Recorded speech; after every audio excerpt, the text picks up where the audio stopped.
see it. This meeting is being recorded. Great. Okay, thank you. Everyone's happy, I presume, with that.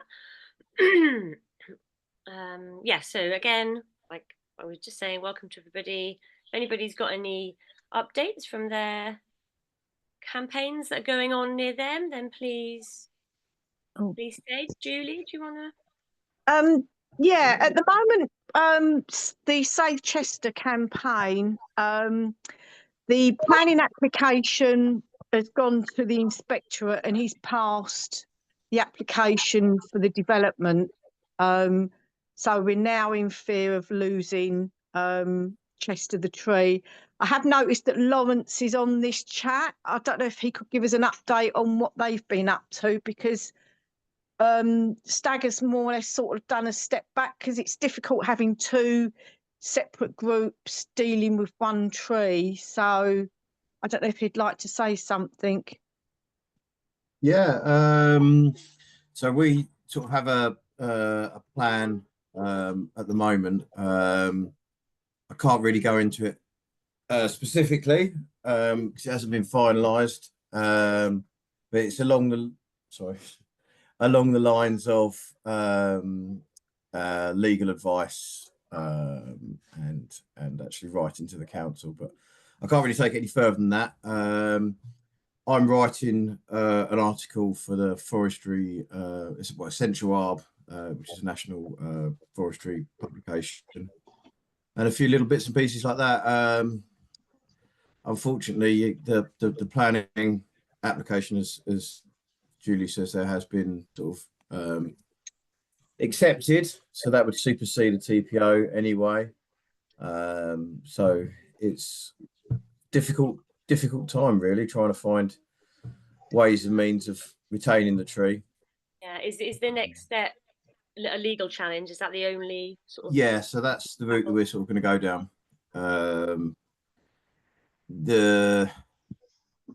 The tree was sort of destined to be removed a long time ago, but it was after the legislation changed, as my understand it. But I'm an arborist, not a lawyer. So yeah, we're sort of working on little bits and pieces. It does now mean that we can talk to the council because the application is on the table.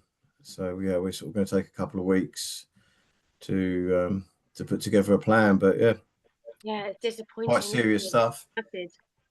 Yeah, it's.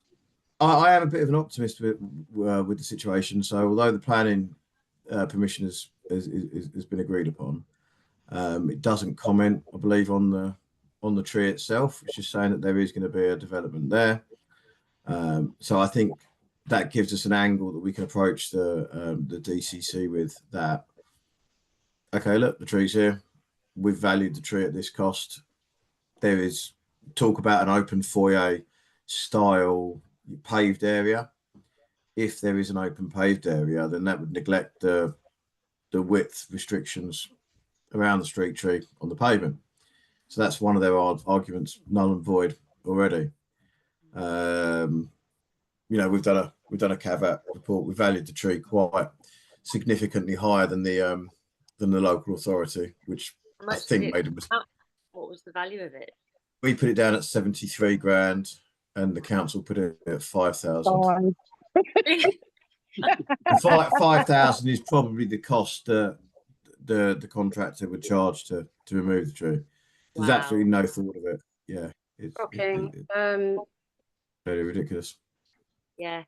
Oh, I think it's it's kind of a bit of a double-edged sword being an optimist, isn't it? Because you know, it feels okay, but then it's further to fall when it goes horribly wrong.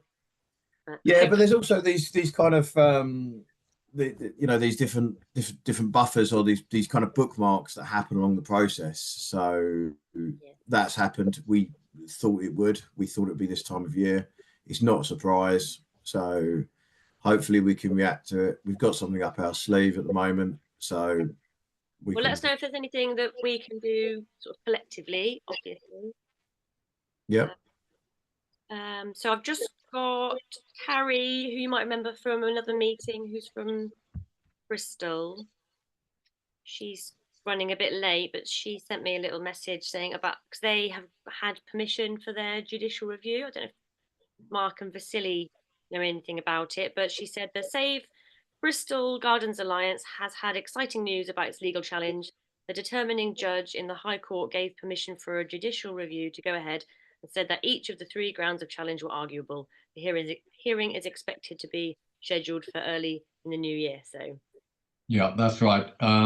One of the key issues is the issue of biodiversity net gain, in fact, and they're using a version of the metric which is, we say, unworkable.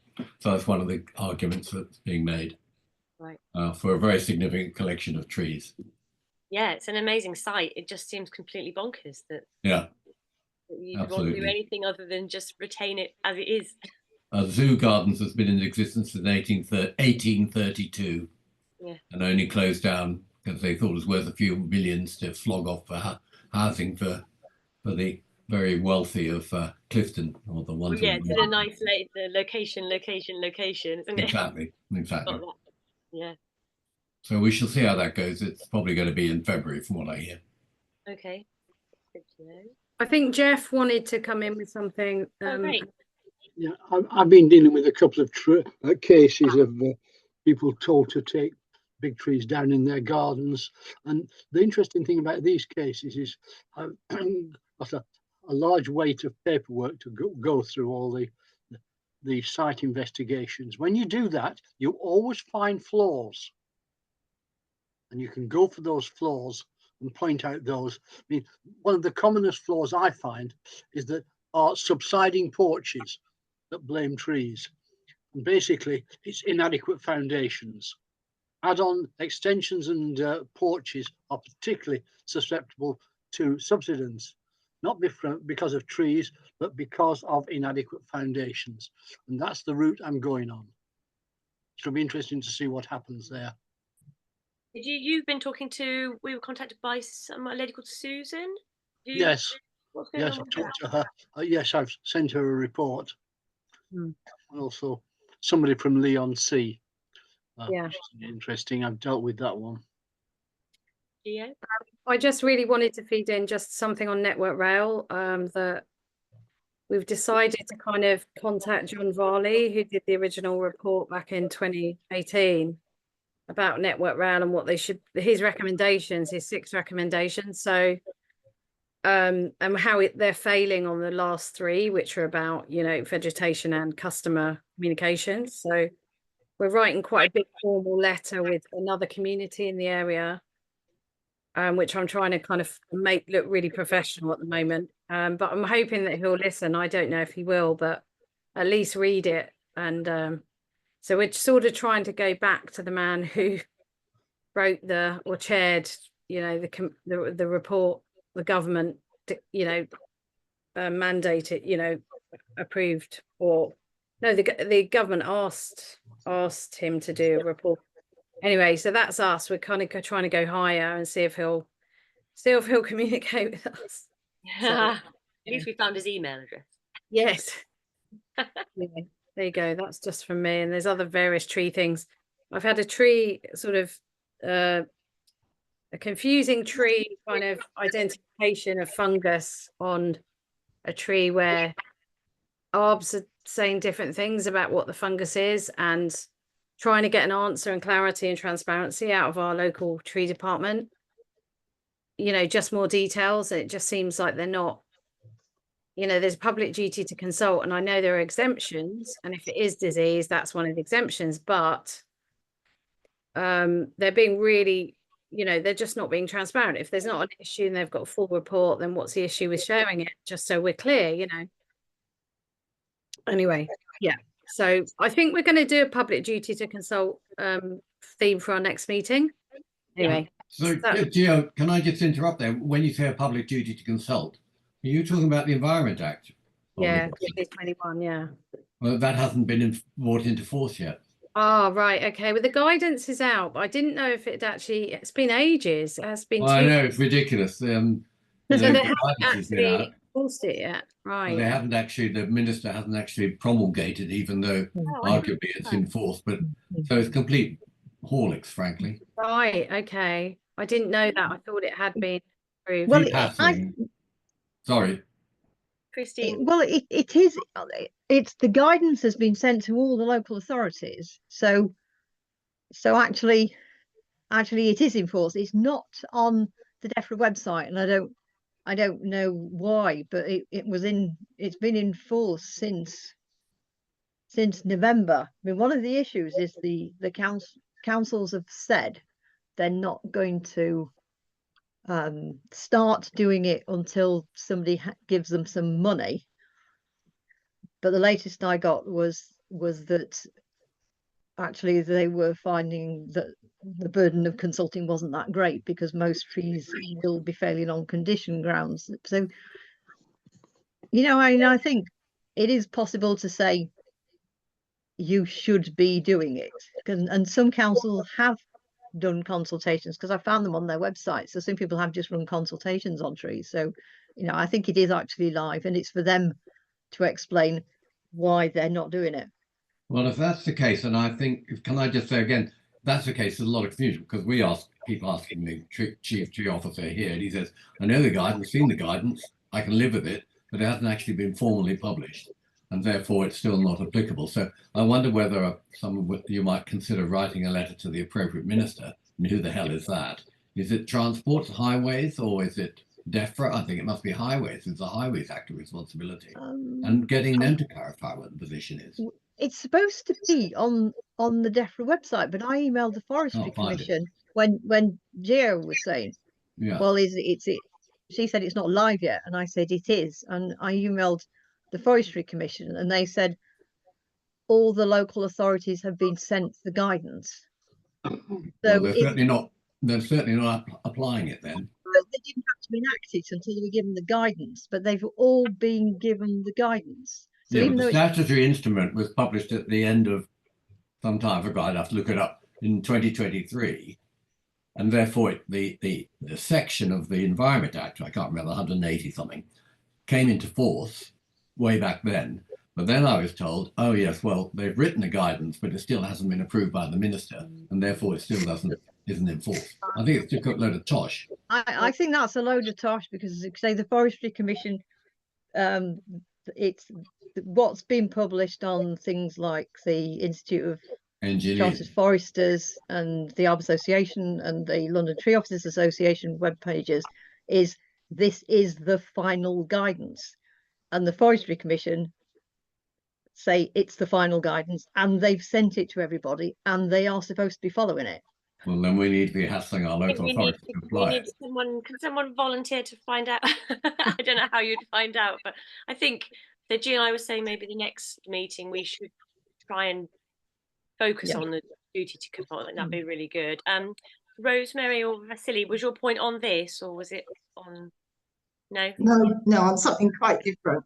Okay, well, so let's let's see the next one about that, shall we? And if anybody finds out anything else in the meantime. Rosemary, have you got an update? It's not really an update. It's the first time I've been to my meeting, so hello everyone. Oh, welcome. I saw a very disturbing report from Ashburton. I don't know if any of you on the call are from South Devon or have heard about it. There was a development site on the outskirts of Ashburton, and there was a huge sycamore tree which had been fenced, and there was lots in the planning application about protecting it, root protection, etc. And about, I don't know, a week ago, it just got removed without any, and apparently there were local people watching but not objecting and not trying to stop it. It just seems the most appalling story. It's just awful. I don't know if anyone else has come across anything similar, or that one in particular. Well, we had a tree, quite a big holm oak, cut down about 2 weeks ago in Plymouth, and and it's on private land. I don't know if anybody else knows anything, but I think if the landowner wants to cut down a tree, it's just not protected. Unless it's protected, it's not protected, is it? So this is why we need to. Well, this was protected not with the TPO. I'm not sure about TPO. There was a condition of planning. planning permission, yeah, but it wasn't. It was protected within the scope of the planning permission, which was Whether I don't know whether anyone knows anything about whether that would be enforceable. Alice, would you? You make a complaint to planning enforcement if it was conditioned that it wasn't going to be removed. That's a breach of planning. That's all you've got, cold comfort. Can't put it back though, can you? No. That's really upsetting, Rosemary. And did it get any press on it? Yeah, it was. well. Yeah, sorry. Did you state about Dr. Timothy? You probably did. Yes, it was. It was in a local paper, wasn't it? A South Devon paper, but I don't know if it got any wider coverage. I think someone shared it with me, and then it was it sort of got into our local one and Devon Live and stuff. Maybe didn't get out of Devon, but yeah, it was pretty horrible. Like it just. On legally speaking, you can challenge the you can suggest to a council that they ought to enforce for breach of the planning conditions like we mentioned, and if they don't enforce, you can challenge that by way of judicial review. The test for that is a little bit trickier than a normal judicial review because it's whether it's expedient to take enforcement action. So you kind of have to take into various considerations, but it is possible. It's just quite an expensive way of doing things. Ideally, you jump up and down and make as much noise as possible and say to the planning authorities that they ought to enforce, and they do it for you. That's the cheap option. Just to add, sorry, I was a bit slow finding my hand button. Just to add on the previous topic of conversation about the duty to consult. So the duty to consult is in force, and it's not looking at the legislation, not strictly dependent on the guidance. They just have to have regard to the guidance. So I think you could argue the duty applies even if they don't have a copy, but there's an easy way to find out if they've got a copy, which is just to send them an information request under the EIR. And if they have, then they have to disclose then if they received it. And if they did, I don't see why they can't apply it. Oh, well, so it is enforced. That's good to know. Well, the duty is enforced as a bold duty. Separately, they have to take into account the guidance. Whether the guidance has been issued, obviously there's some question around, or whether it's been issued but not published, or issued and sent to authorities but not published. Either way, I think if you want to find out if the guidance has been sent to your local authority, then EIR them, send them an information request under the EIR, and they have to disclose whether or not they've got a copy themselves. Could we send them a copy? Oh, well, yeah, I mean, say this is what I think the guidance is, and please confirm that it's, I mean, yeah, you can think of various creative ways to make it clear that they've seen the guidance. Someone should probably, I imagine it's DEFRA that would have to issue it. But I mean, we'll talk about duty to consult. I mean, it's a fascinating issue. I mean, my tree department I sent them guidance, they didn't even comment on it. So but thanks so much. It's really good to have your view on it. It is actually officially. So I think Vasily, and then Adele, and then Silva. Sorry, I know you've I wasn't sure.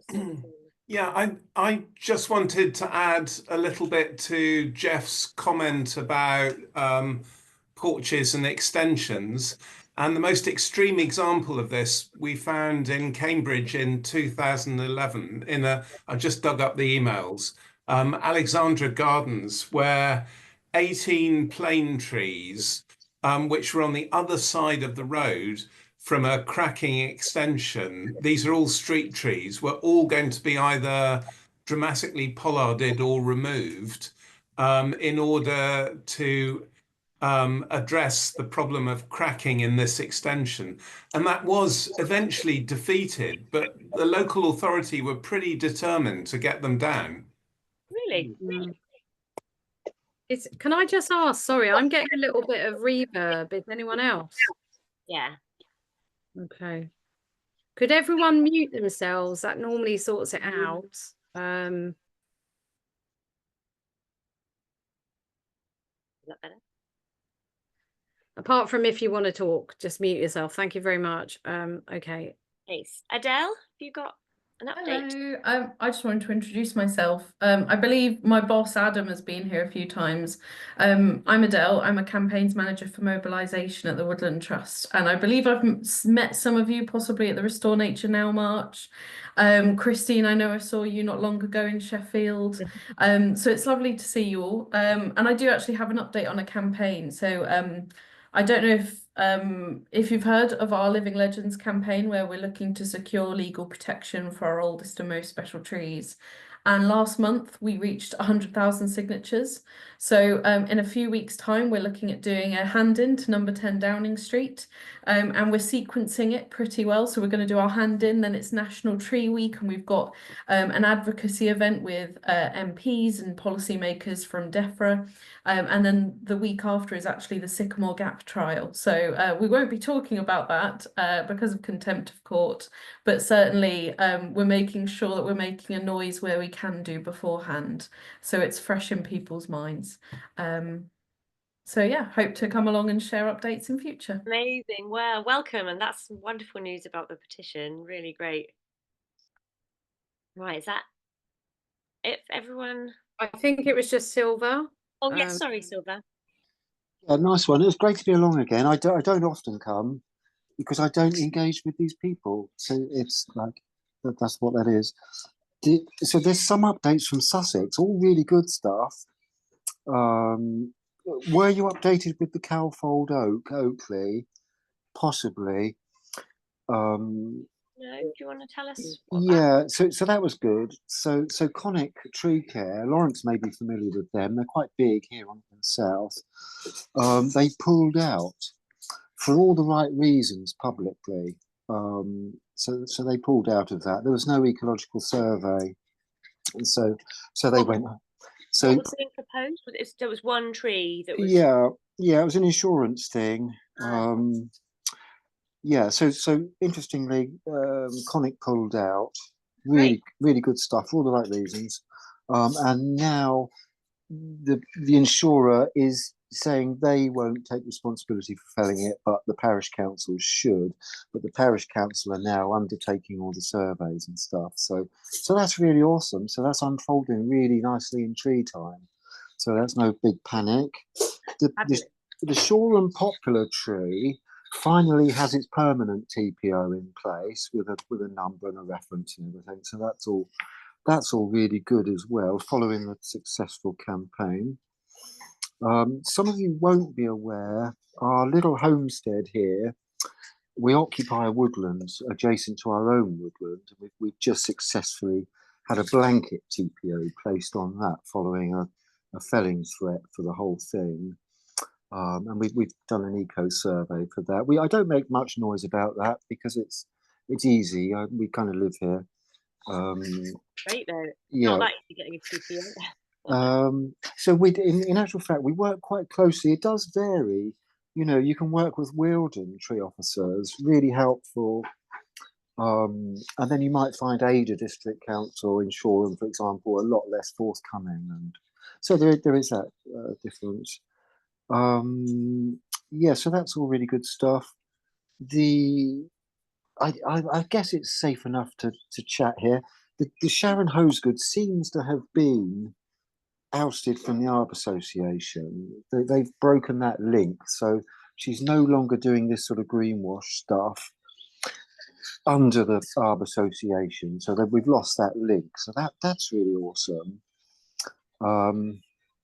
Like they're still doing the Tree Lady Talk stuff, but it's very tiny. So she's nearly gone. That's the Tree Lady. Yeah, Christine, I did try and get in touch with you unsuccessfully. I'd like to know how that Sheffield interview did come about originally. If I'd be happy to take a call anytime. But so the Arb Association, it was good to sort of put some pressure on them. Obviously, I can get away with it, but you guys probably would, would sort of. So maybe maybe I'll leave it to you and Christine to get in touch with each other. Yeah, so I think maybe it's time to, unless there's someone else that's really pressing, maybe it's time to let Mark have the floor, and then we can have questions during and after. Might be easier to just make notes as you're hearing any particular points you come or questions you have about BNG, because there'll probably be quite a few points afterwards. So should we just press on with that? I don't know. Yeah, Sorry, I think so. I'm supposed to be the new chair, Ali, but I seem to be. No, fine. I am hopeless at it. So it's nice. No, you're not. Ali, you totally are not. You're absolutely brilliant. I'm just too polite. Yeah.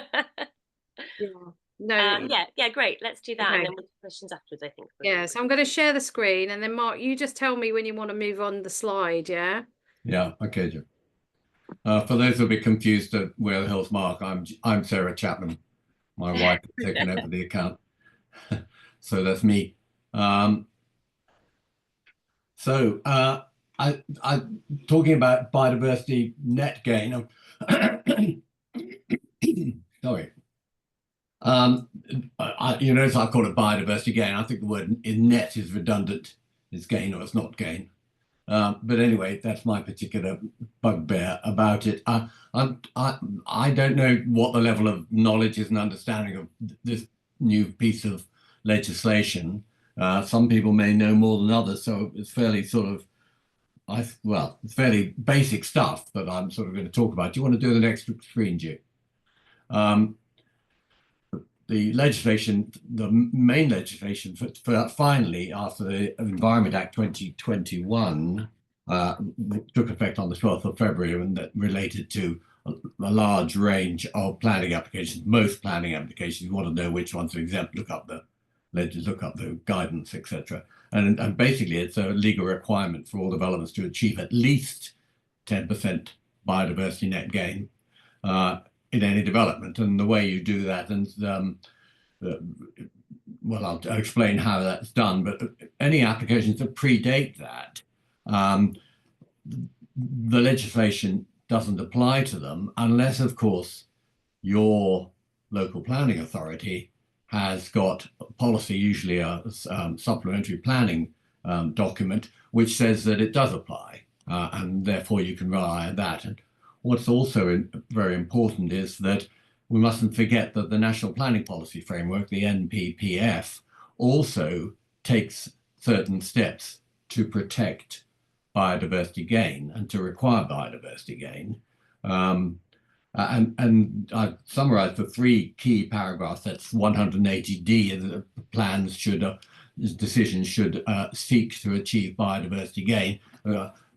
Until very recently, that has tended to mean anything more than 0 gain. So there's a very interesting case called Vistry, which has just came out in August by Holgate J, who now sits in the Court of Appeal, where he says anything up to 0 is effectively no more than the development eating its own smoke, but anything after that can be treated as a benefit and gain.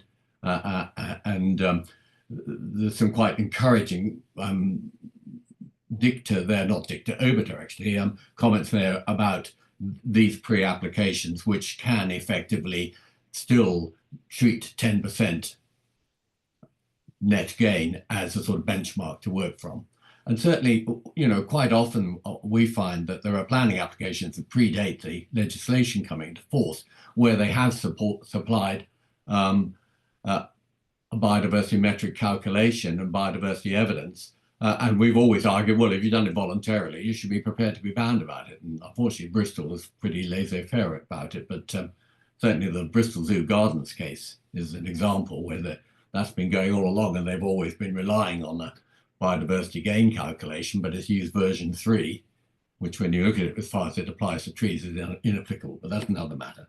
So always remember that even if you've got a pre-12th of February application, and for small site metric applications, 5th of April, the legislation came into force, that you can still argue that there ought to be a net gain under the NPPF.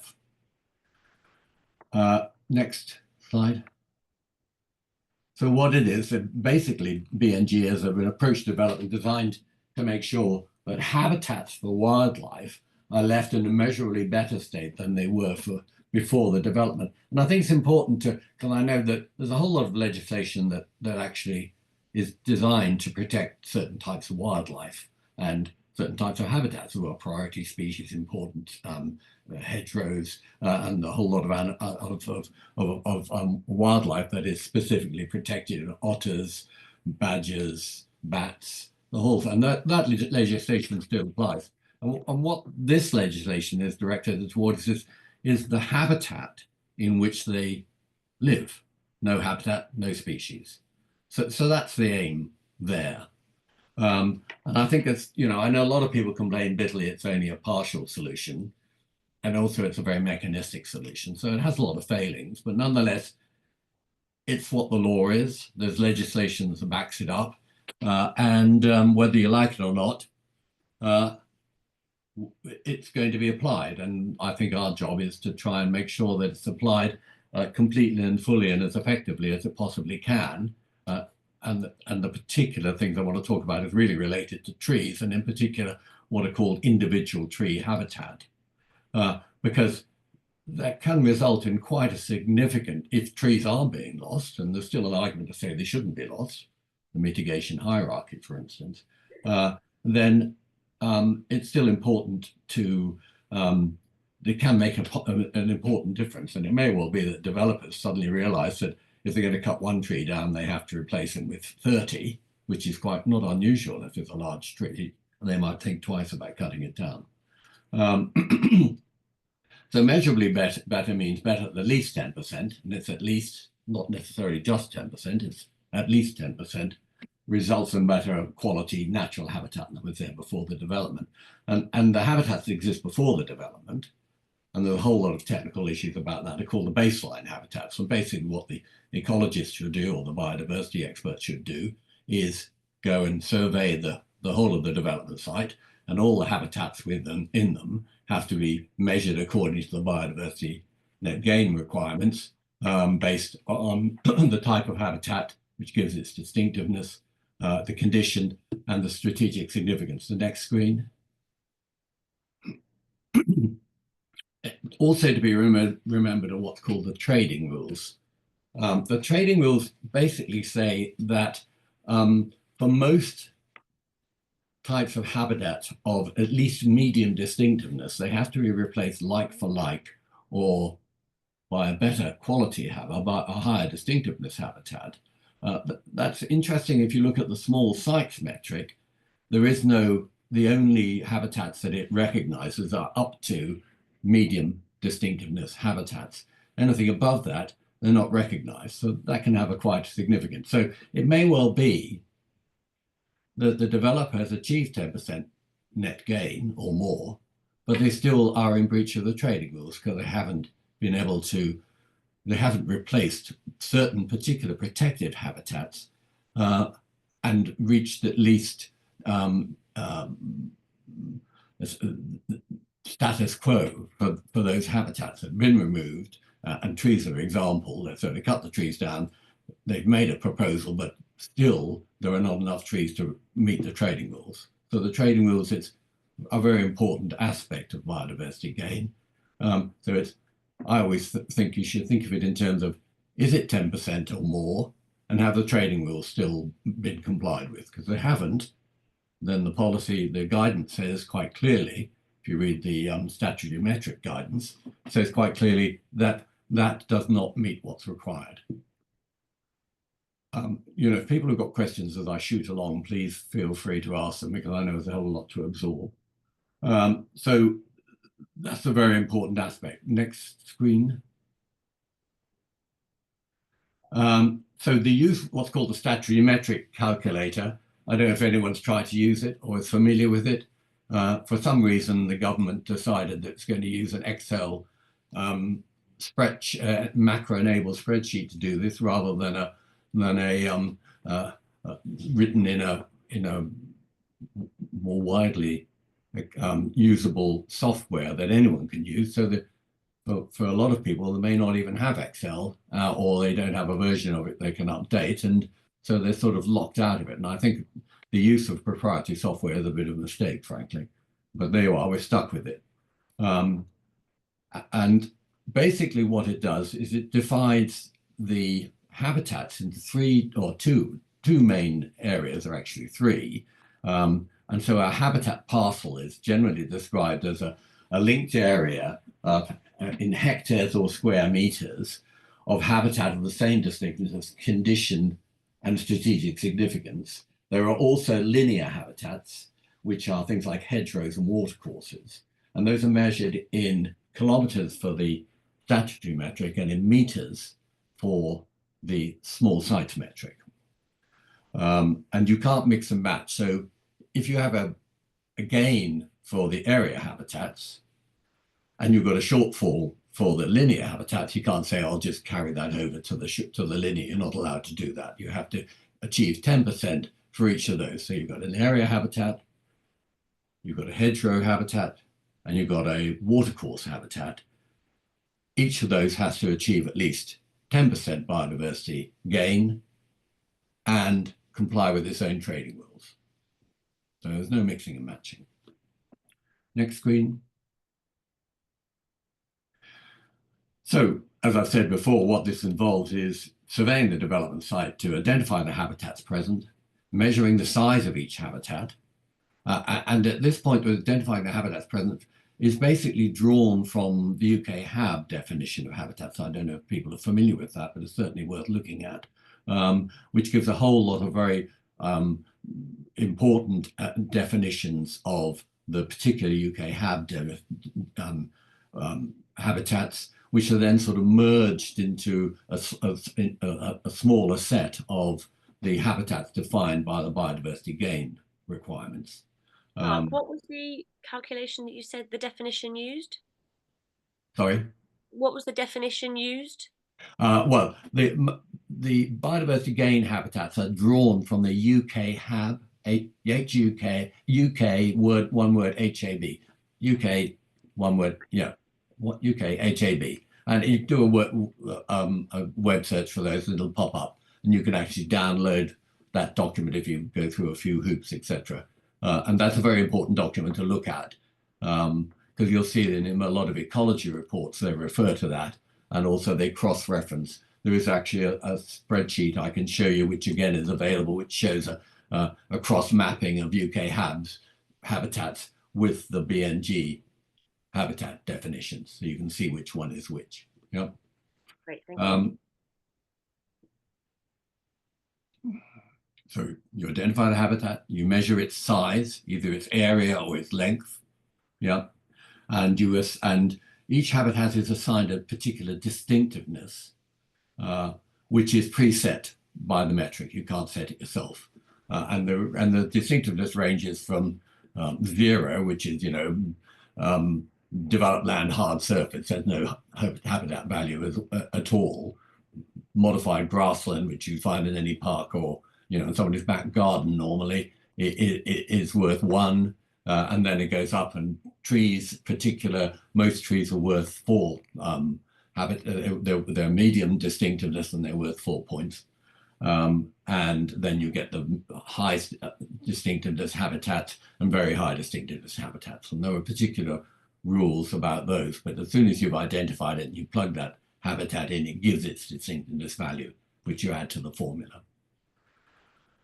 Then you need to assess the condition of the habitat, and that is based upon, again, a spreadsheet which is made available by DEFRA, which sets out the criteria by which you measure the condition of a biodiversity net gain habitat, which is, again, it can be very different from if you're used to ARB reports, for instance, and they use BS 5837. You'll see that the condition there is A, B, C, D, U, and that's based on a amenity value, but that you can't cross-reference those. There's a different way of approaching the condition of a tree habitat than there is using, for instance, BS 5837. Then you have to apply the strategic significance of that habitat, and there are three different levels. There's low distinctiveness. It's not been recognized in any particular policy. It has no particular benefit. Medium distinctiveness, that's not mentioned in a planning policy, but it has some ecological value. And then high distinctiveness is where the local planning policy or policy has identified either that type of habitat or that space where the habitat is, and says this is important, and then you apply a multiplier based on it being a high distinctiveness. But the multipliers are 1, 1.1, 1.15, so they don't seem significant, but nonetheless they can be important. Actually, for instance, in Bristol, there's particular policies that protect trees, so we always argue that the trees are a high distinctiveness habitat, whereas grassland may not have a particular policy unless there's some policy that you have in your local area, either at the local planning area level or at a regional level, if you've got a regional authority that perhaps is dealing with it. But again, I recommend you read the guide, and that sets out the different, whether or not those sites are treated as high strategic significance. Yeah, next screen. So basically, you've identified the habitat, you've measured its area, and so the formula is very simple. You take the habitat area, you multiply it by the distinctiveness value, 1, 2, 4, 6, 8. You multiply it by its condition, which is usually low, medium, high, and those have a value as well. And then you multiply it by strategic significance, and that leads to what's called as habitat units. The value is measured in what's called habitat units. So it's a very simple formula. Those four elements multiplied together give you the habitat value, and you do that for every habitat, and you sum it up, and that's, you know, what your baseline, the value of baseline habitat is, based on the sum of all those different habitats at the baseline level using that very simple formula. Yeah. You also need to identify how much of the habitat is either going to be retained or you're going to enhance, and that is then plugged into the formula as well. So usually what you know is only some of the habitat's being lost, so the remaining part is being retained, or they say we're going to make this into a better quality habitat, better condition habitat, or we're going to make it into a more distinctive habitat, and then it already is modified grassland will become neutral grassland or some such thing, and that then goes plugged into the table. I don't know how many people have actually used the calculator. It can be a bit daunting when you first see it because it's multi-tabbed and it deals with area habitats, hedgerow habitats, watercourse habitats, and then you've got on-site and off-site habitats, and it can be quite a sort of nightmare to work your way through and understand it as such. But the principles behind it are relatively simple. Habitat type, therefore distinctiveness, what's its condition which has been assessed, and normally you'll see all this in the biodiversity the statutory metric calculation that should be provided. What's its strategic significance? Habitat units. So that's all you need. Mark? Yeah. Is there, I'm not sure how to word this, but does it prioritize them retaining habitat? If they retained a bit, would they also have to improve the bit they keep in order to have a gain? Does that make sense? No, not necessarily. They might say we're going to keep this particular habitat, but we're not going to improve it. So either you keep it, or you improve it, or you lose it. Yeah, the developer's not obliged to do. You know, if obviously enhancing it means you're retaining it, but it's a different sort of measurement as such. So there's no obligation to enhance a particular habitat if you're retaining it. Okay, thank you. Yeah. And that's quite often the case. They just say, well, we're going to take we're going to build a building here and everything that's around it is going to be retained, or some parts of it's going to be retained, or potentially. So it can be quite a complicated sort of calculation. And so obviously, you know, we're interested in trees, and trees, of course, are habitat as well. And it's quite complicated, but, you know, there are basically two types of trees as far as biodiversity gain is concerned. There are trees in woodland and forest, or woodland, or copse, potentially a group of trees. It sometimes can be an argument about that, but nonetheless, that's just measured by what's the canopy area of those trees. How much area does do those trees occupy?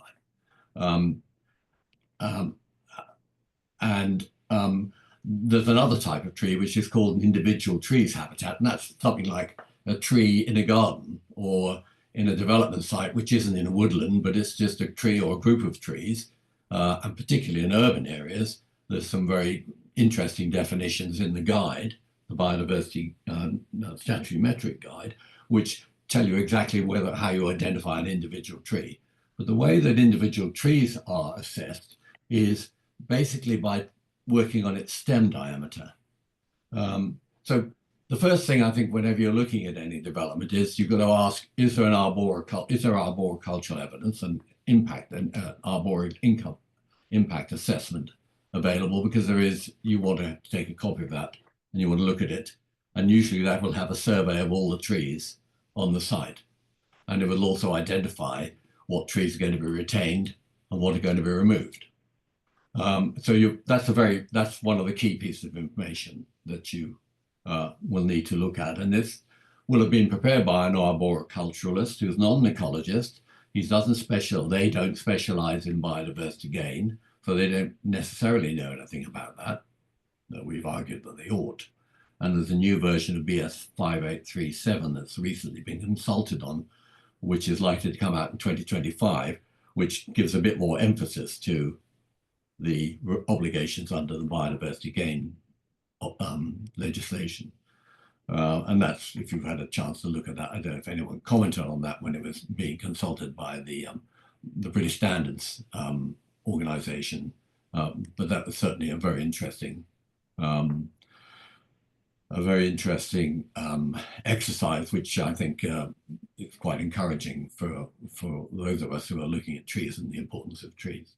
Mark, from our point of view, can you expand a bit on the individual tree habitat aspects of it in urban areas? Because we're seeing developers pretend that that it's actually just woodland, and the consequence of that is that they have fewer replacements to put in. Yeah, I think that's a significant difference between, we go back to the screen, if that's all right, Jim. There's a significance protection. It's very significant because although most area habitats are ground-based habitats, but one of the unusual exceptions is individual tree habitats, which is not an area habitat. It's actually treated as sort of oversailing the habitat below it. And you don't deduct the habitat below just because you've got a tree standing there. In fact, you add it on. And so when you do a calculation, because normally when you do an area habitat calculation, it should equal the area of the development site. So the sum of all the habitat areas should equal the habitat, the area of the development. But the trees are an exception. They oversail it and they're treated as separate. And because of the way the formula works, you end up having those individual tree habitats have a much higher value than if you were just measuring them by canopy. And you'll see that in a second when we go to the next page. It's usually based on the stem diameter of the tree. So obviously, as Vasilia said, a lot of developers think, oh my goodness, look at this. Well, let's pretend A, this tree is woodland, or even worse, ignore the tree altogether when we look at the planning application, when you put forward the planning application, pretend there's no trees there at all. Or I've just dealt with one today, in fact, which we submitted for a big development planned on the edge of North Somerset, where they said, oh, it's willow scrub, or it's mixed scrub. And then quite clearly, it doesn't meet the definition of scrub. They're trees, they're not scrub. So you have to be alive to the potential that developers will say, oh, that's not a tree, it's something else, or what tree? I see no tree. So I think you've got to be very alive to that whenever you look at a planning application where trees are involved. Does the BNG calculation include the trees present on the site? So can I just, yeah, so Mark knows all about it, but there's development that we've been trying to sort of fight in Plymouth. And this exact thing happened in the ecology report. They said it was a hedge, and it was a hedge, but it was also a hedge with some trees in, and they completely ignored the trees. Mark, between, well, a few of us put in a complaint, well, tried to contact the planning department, got ignored on multiple times, but eventually made a complaint to the monitoring officer over the calculation, and they actually upheld our complaint and admitted that rather than being a 6% gain, it was a massive loss because they had ignored all the trees. So that was one way of doing it. I don't know whether that works everywhere. And it's, I mean, I almost fell over when the complaint was upheld because it doesn't happen in Plymouth very often. So that was well done on that. I mean, it was an interesting way of getting around that problem where the planning department pretends that they're not listening or they just don't hear you. In particular, hedgerow habitats can be very important because there are a whole lot of different distinct and disgrades of hedgerow habitats. Some from native species rich hedgerow with trees on a ditch bank, and those are the highest distinctiveness, through to trees, hedgerows, ornamental hedgerows, which have very little value. And there's the whole range. So it's worth looking at the sort of habitat definition, or the types of habitat that are there, and then thinking, are there trees? Do they meet the UK HAB definition? How do they fit in at that? Ditto with, as I say, with trees on the development site where they say, oh no, it's not trees, they're just scrub. And don't ignore the trees altogether. And again, scrub is carefully defined by the UK HAB requirements. So we do the next screen. So this is where my point about why individual tree habitat area is such an important aspect of any calculation. This is because they're divided into 4 groups based on the stem diameter of those 4 groups. And if you get your quick little calculator out, you'll see that a small tree has a stem diameter of greater than 7.5 centimeters, but less than or equal to 30 centimeters. And although it doesn't tell you, the equivalent habitat area of that small tree is 0.41 hectares, 41 square meters. Yeah. And if you work out, and if you know the, again, this is where it helps to understand BS 5837, the way that the root protection area of a tree is calculated is you take the stem diameter of the tree, you multiply it by 12, or if it's a veteran and potentially under BNG BS 5837 2025, if it's a category A tree, you multiply 15, but you multiply most of them by 12, and that gives you the radius of the root protection area, and then you apply the usual formula, pi r squared, and you get the root protection area of that tree. Now, what's very interesting about these calculations is that all of the habitat areas, the biodiversity metric equivalent areas, are at the top end of the scale. So 0.41 hectares is actually 30 centimeters, 3.6 meters, pi r squared, and that's what gives you that area. So even though all those trees that are below that range of 30 centimeters, they're still given that habitat value. A ditto with medium and large and very large. Of course, with greater than 30 and the 90 centimeters, you are limited as a 90 centimeter tree, not the full girth. But hopefully by the time you're getting to a 90 centimeter diameter tree, you're getting to veteran and ancient tree territory. And those are very rare, and most of the distribution of trees will be within the small to medium range. And if you look at the distribution of tree sizes, only a small proportion are actually going to be large or very large. But that's why the application of the individual tree habitat calculation is so important, because what you'll discover is most trees, their habitat area is greater than their root protection area, or their canopy area, and significantly greater as well, 3 or 4 times bigger.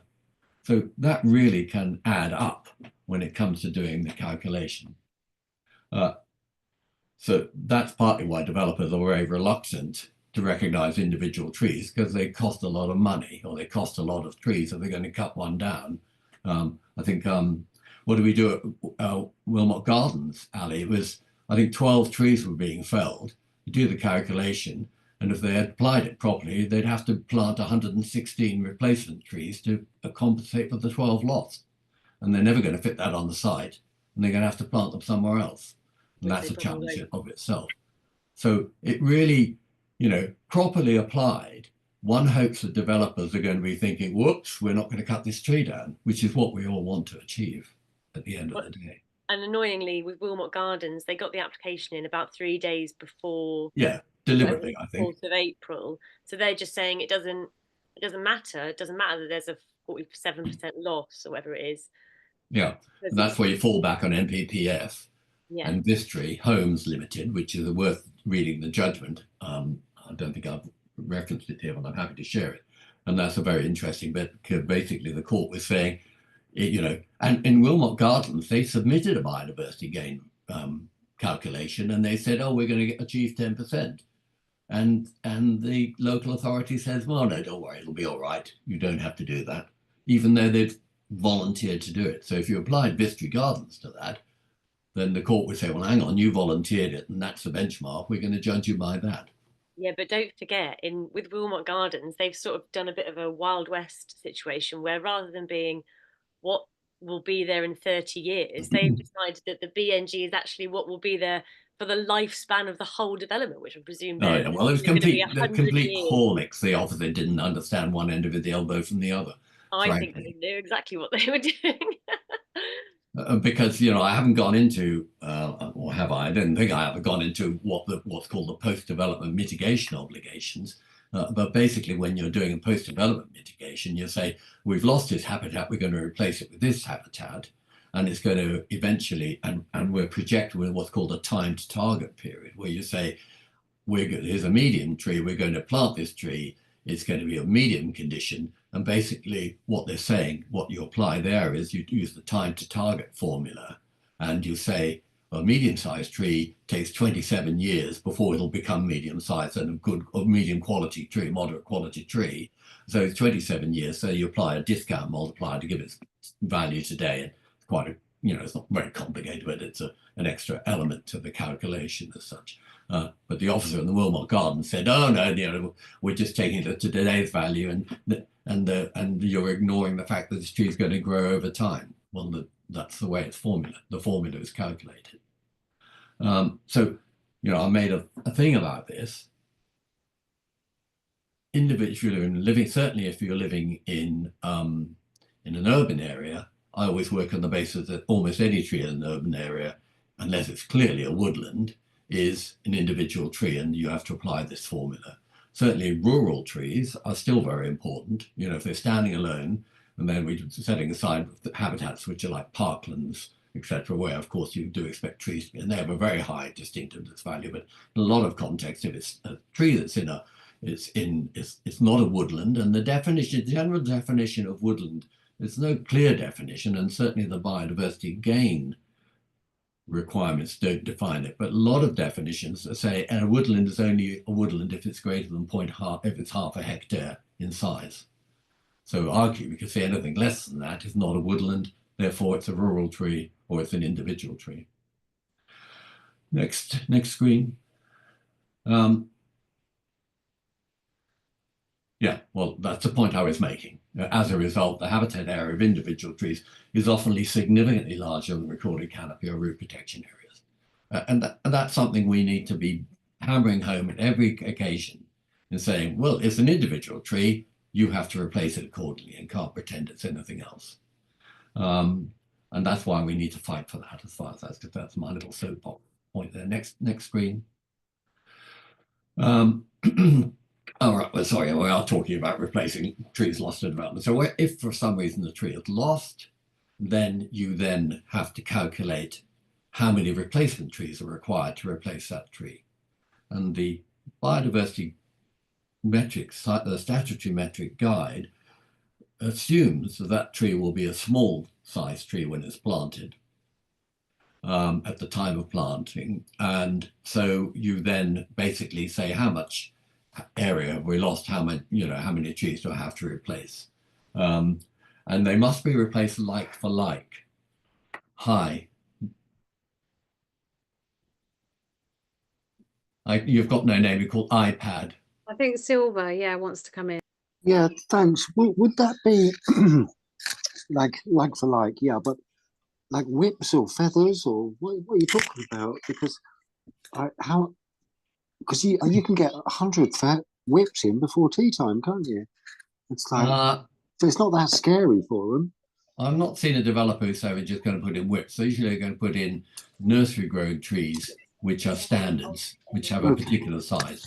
And effectively they have to say, well, those trees are going to be their default designated as small category size trees, 0.0041 hectares. Yeah. And so that's what you're applying. So I've yet to see a nursery. If you look at the nursery, the table for nursery grown trees, even the largest semi-mature tree wouldn't be designated as anything other than a small size tree. Brilliant. That makes perfect sense because they're very expensive. Yeah. Okay. Thanks. Yeah. Can I ask a question? Does it just go on like size and girth rather than like the cavat value or the kind of carbon value? Like, is it just measured on literal size of a tree? Cavat and carbon sequestration are irrelevant as far as biodiversity net gain is concerned. All you're doing for individual trees is you're measuring. That's why the AIA is so important. The surveyor will have measured hopefully all the trees. And remember, if trees are in a group, then you ought to be, if they haven't given the number of trees in the group, you should be saying to the planning officer how many trees in this group. The AIA should identify that the new version of 25 of BS 5837 requires a number of trees in a group to be done. Because basically you say, well, there are 10 trees and they're all 15 centimeter diameter. So it's 10 times 15 and that works out the habitat area of those. Then just you taking the area they cover in terms of canopy. But unfortunately, you're not applying cavat. Largely cavat is a device developed by the London Tree Officers Association for the purpose of insurance claims, or used where a tree has been illegally felled, but it doesn't apply for BNG. And nor does carbon sequestration. Sorry to interrupt. I'm just wondering about 120-year-old plane tree. I mean, how would you calculate how many trees you'd have to plant, and then if it's in the streets, you're not going to be able to, physically plant like the number of trees needed in the local, Well, there's all those challenges which the local authority has. First of all, a street tree is unlikely to be within the red line area of a development. So it arguably wouldn't be counted, and the biodiversity gain rules don't apply to that, but I would apply them nonetheless and argue for it. If they're saying in order to gain access to the site, we're going to have to cut down this tree. Well, my view is the red line area should include that area, and they quite often do that. But if that tree is being removed, then the developer is going to be obliged to replace it either on site or off site. And having talked about the biodiversity gain mitigation hierarchy, which basically gives you can plant a replacement tree anywhere you like in England, and that's good enough. Though again, local authorities ought to be developing policies that say if you're going to cut down a tree in our local authority, you're going to replace it at least in the local authority and as close as possible to the development. And that creates a whole lot of challenges, which I know local authorities are still coming to grips with in terms of the enforceability of those obligations.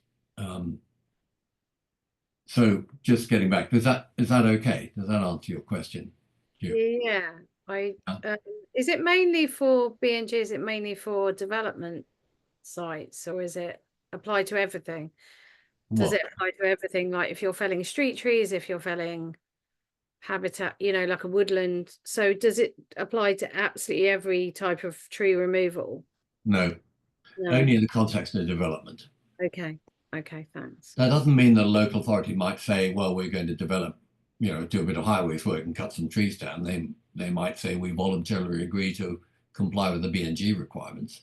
Often they, you know, in Bristol, we've got a thing called the Bristol Tree Replacement Scheme, which I know Plymouth has and some other local authorities have, where they say there's a table depending on the size of the tree, how many trees you have to plant. And our local highways authority will apply that, even though it's not obliged to, because it's not a development context. But what we're talking about tonight is only in the context of a development application. Yeah. I should have made that clear. No, it's fine. Shall I go on to the next one? Next slide. No, I haven't finished here yet. So this is where the trading rules come into force, because individual trees are a medium distinctiveness habitat, and they have to be replaced by the same broad habitat category or a higher category. So if it's a small site metric, there is no higher category, so it has to be replaced. So for instance, individual trees are not the same broad category as woodland. So you can't say I'm cutting those trees down, so I'm going to plant woodland. Doesn't comply with the rules. So if you're cutting down individual trees, unless you can find or create a higher distinctiveness habitat, which are pretty hard to find in most urban areas, you're going to have to plant more individual trees somewhere. Yeah. Mark, Ali. how does that work then with BNG credits? Because that's usually in places where they're just putting in, you know, a bit of woods in a park, aren't they? So if you're cutting down individual trees and you haven't got space, so you can't be bothered to do offsite, so you do credits instead. You can't guarantee that will be individual trees with the same distinctiveness, can you? Or?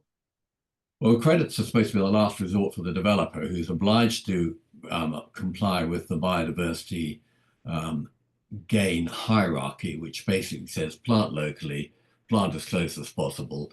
If you can't plant as close as possible, then plant somewhere else, anywhere in England. And if you can't do that, you can buy credits.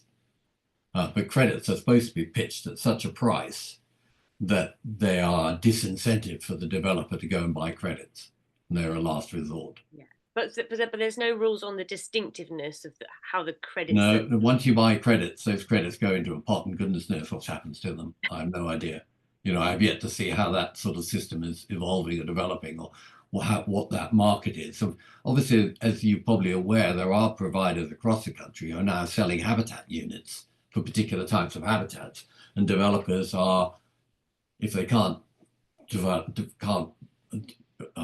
replace the habitat on the site, they're entitled to go off-site, and they're entitled to go and buy habitat from one of these companies that has set itself up to sell habitat. But that they still have to provide the habitat that meets the trading rules. You can't just say, oh, any old habitat will do. So it has to be the trading. It does need to be something specific. Yeah, and I've only seen one or two off-site habitat providers who are offering individual trees habitat, because how the hell do you plant individual trees out in the country somewhere? You know, they doesn't become a woodland, or, you know, just hard to imagine how they would do that. And even in the city, I think it's very hard to imagine, unless it's planted as a street tree or maybe as a park tree, very hard to think where you would plant individual trees to create that habitat. Yeah. I don't know if anyone's come across that. Well, I mean, Plymouth City Council set up a BNG credit company. They borrowed £500,000 to set up their own company, but I don't really know what they're doing. As far as I know, they're doing work in areas that were already like local woods and parks and stuff. So I don't. Yeah, potentially they can do that. There's a there's a legal challenge for that, which has just been dealt with in the context that if the developer is the local authority, how does it enforce its own obligations against itself? Yeah, under a Section 106 agreement, you can't enter into it's usually a Section 106 agreement used to deal with off-site habitat creation. Although habitat covenants can be used, it seems to me they're very expensive and there's not really a market for them, and that need a whole industry to develop that. But what's happened in Bristol, they've had to enter into an agreement with the next door neighbour planning authorities to take over they delegate their responsibility for them developing the habitat that Bristol is obliged to have. It's developing, we've got the South Bristol Cemetery extension, which has been very controversial. And some of that habitat is going to have to be provided off-site on Bristol land. So Bristol's the applicant. It's entering into an agreement with itself to provide off-site habitat. Well, it can't, because you can't enter an agreement with yourself. Yeah. So what they've had to do is delegate that to Baines, Bristol, Bath, and North East Somerset, in order to be the guardian of that obligation, to make sure that it's a complete fiasco, frankly. I'm sure they'll be very strict on each other. And I think that's going to happen across the country, because that's been developed by the LGA, Planning Advisory Service, has developed templates for that, which they recently published. So it's going to be very interesting to see how that works out. But ditto as well, because quite a lot of, we've got a development in the middle of Bristol where they're going to have to plant 162 trees, having removed 40 or 50 individual trees, and they're going to be planted as street trees by Bristol City Council. Well, then you think about the habitat management and monitoring plan, which is going around for 30 years. How the hell are you going to manage that? It's just a nightmare, frankly. But I don't want to get into all of that at this stage. So you have to replace it like for like. And as I said earlier, it's very rare for a nursery grown tree to ever be bigger than a small category sized tree. But although when you're doing if you're looking, for instance, developers developing land, which is a private garden, they're going to build another house on it or a series of houses. They can take into account everything that's in that private land. But if the developer is going to build private housing with private gardens, they cannot take into account any habitat created in those private gardens and credit it against the calculation. And the trees planted in private gardens don't count, but nor does other habitat. And the reason for that is because you can't control those habitats owned privately under an HMMP, because you've got no right to walk in and tell people how to manage their own particular space. So that you don't credit any of those habitats created in when you're creating a new house with a garden or flats with a garden or whatever, you can't take that into account. We've got the next screen. Oh, there we are, finished. We've done a series of blogs, all of which here you can are available, about how you calculate habitat units, tree habitat area calculation, the trading rules explained, and how to assess the condition of a tree. So there's a sort of little handy little guides that you can link to on our website to look at as far as that's concerned. Sorry to interrupt. You have got another slide here, actually. Yeah, one more slide. Yeah. Okay. And hopefully this will be published to everyone and they can access it. Do you want to go to the next slide? So if you want to just look up the more detail, the biodiversity gain guide is published by DEFRA on the UK Gov site. Those are the website addresses. The tools and metrics are published as well. And we've also generated what we call a little ready reckoner, which I don't know if I can go into. I can't do it here, but if you click on that link, I can take. Does it take us there? Yeah. Oh, and then expand that. Now, so this is on our Trees of Bristol site, and it's a ready reckoner. And basically, all you have to do is plug in either the DBH, the stem diameters, into the DBH or the girths, and you can comma separate those, and it'll then do a quick calculation. So for instance, yeah, if you type in 30 into the DBH, not there, down there, yeah, just type in 30, hit return. That immediately does a calculation which shows you what the girth is. Oh, it defaults to height, you can add height, and then it immediately will then immediately tell you what we estimate the age of that tree is, what its caveat value is, and then some guide to the tempo form for applying for a TPO, and then how much carbon it's sequestered, 495 kilograms. And then further down under BTRS, you'd have to replace that tree with 3 other trees. And that's what the cost in Bristol would be to replace those trees.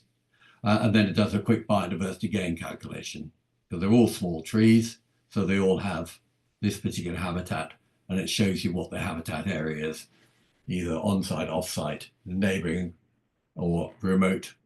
And so, it's a handy little ready reckoner for people who don't want to be grinding through those particular calculations I've done.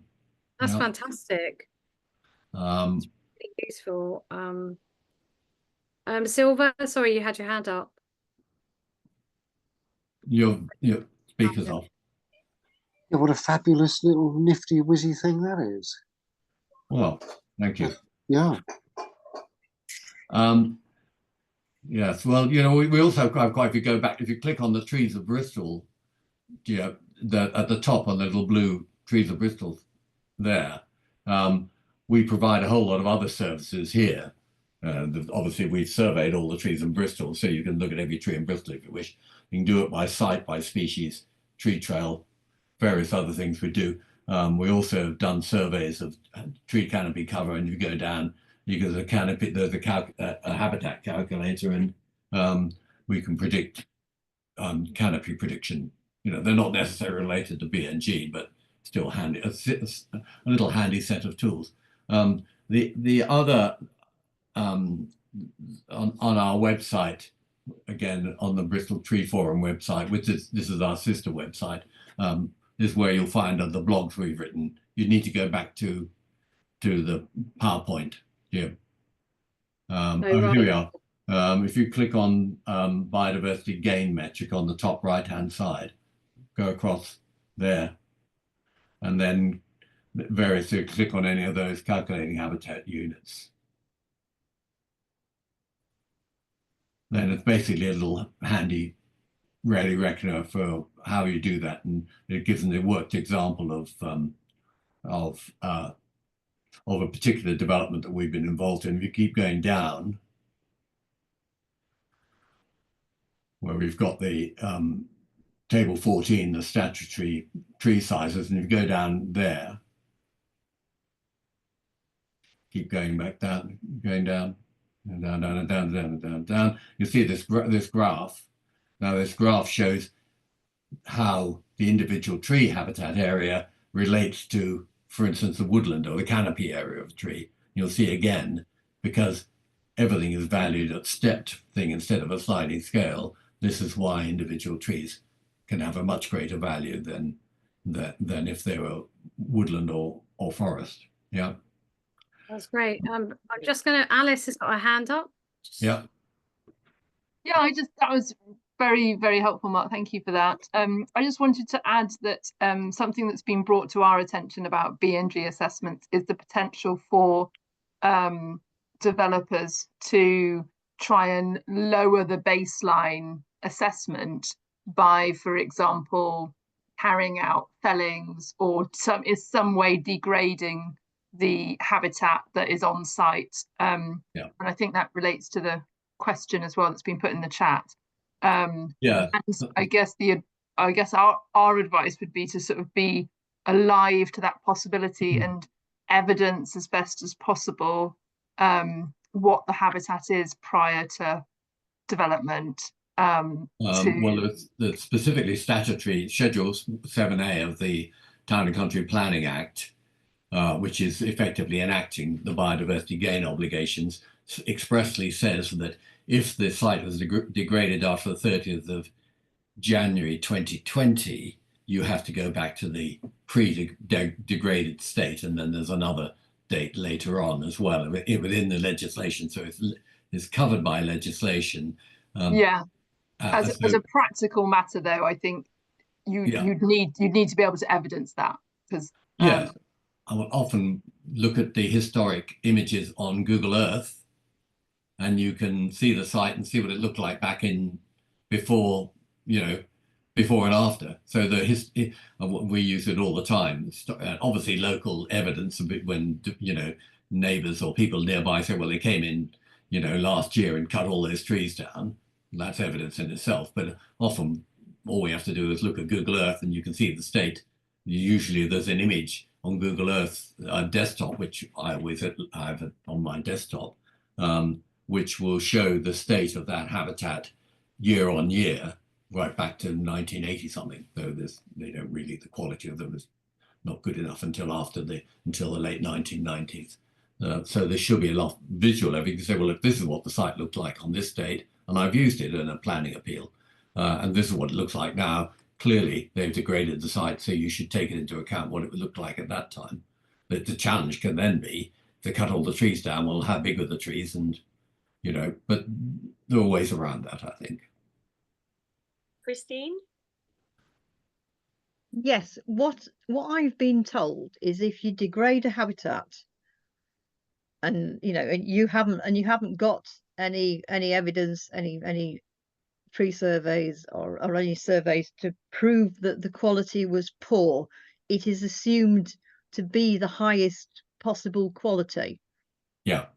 So it's to disincentivize it, because actually it might have been something that wasn't very great, but by removing it, now they've got to, the assumption is made that it was the best possible quality of that habitat, so they've got to improve on that, and it's intended as a disincentive. I think that's right. So the default is much higher, so it acts as a penalty. I think it's also, it's very hard because, we all go to bed tonight, and in the morning we wake up and find all the trees in the middle of Plymouth and a mile away have been demolished overnight while we were sleeping soundly in our beds, and there's nothing we can do to stop it. It happened. So it's usually a fait accompli. But if you have a slightest suspicion that a developer has got bad intent, then you should be going to the planning authority and say, can you protect these trees, please? Give them a TPO. And any planning authority worth its salt, if you've got evidence that they are an imminent risk, should apply some sort of TPO and protect them. Of course, it doesn't prevent the rogue developer from cutting them down anyway, but hopefully they don't get themselves a very good reputation, and they won't be treated well in future. So I think, there are things you can do. Yeah, I was thinking it's a shame this doesn't apply to private land like Network Rail's land, because what we found is they don't do any baseline surveys. They don't do genuine. Yeah. It's all on hypothetical models of what they imagine the habitat contains and the species that exist within it. And if they had to use this, if they were if the government said you have to use this BNG calculate, this new kind of approach, I think they'd be in trouble. The problem is the statutory undertakings have got statutory powers which you can exercise whether or not we like it or not. They don't have to consult. They can turn up tomorrow and destroy whole habitats and without any consequence. That's the problem with the legislation in many ways, isn't it? And it's not just Network Rail, it's water authorities, and unless the land has got some express protection, there's, as we noted earlier, there's nothing to prevent my neighbour cutting his trees down if they wish, unless it's I'm in a conservation area, or the tree has a TPO. Even that's not an absolute bar, but nonetheless, there's a legal consequence, or we hope there is. So there's still a lot to be done.